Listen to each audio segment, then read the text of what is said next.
Il n'y a pas de place pour tes enfants, a dit ma famille.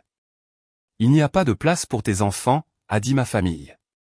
Cette phrase, prononcée avec calme, a résonné en moi comme un coup de tonnerre.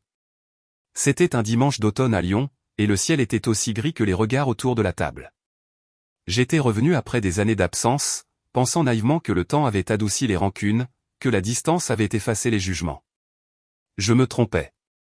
Je me souviens de la nappe en dentelle, des verres parfaitement alignés, du parfum de rôti qui flottait dans l'air. Tout semblait inchangé, sauf moi. Mes enfants attendaient dans la voiture, impatients, croyant qu'ils allaient rencontrer leurs grands-parents.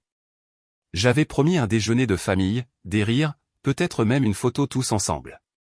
Au lieu de cela, j'ai trouvé des visages fermés, une chaleur absente. Je n'ai pas répondu. Je suis resté là, debout, à contempler les murs où pendaient encore les portraits de famille. Mon père y souriait, jeune, fier. Ma mère tenait ma main. Ironie cruelle, sur ces photos, il y avait de la place pour tout le monde. Dans la vraie vie, il n'y en avait plus. Je suis sorti sans un mot.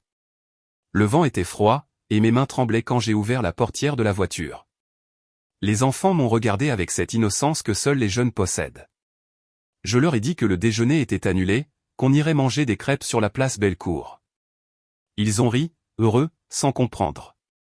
Nous avons marché dans les rues pavées, les feuilles mortes tourbillonnaient autour de nous. À chaque pas, je sentais le poids du passé se délier un peu. Les cloches de la basilique de Fourvière sonnaient au loin, comme pour marquer la fin d'un chapitre. Plus tard, assise sur un banc, j'ai observé mes enfants courir après les pigeons.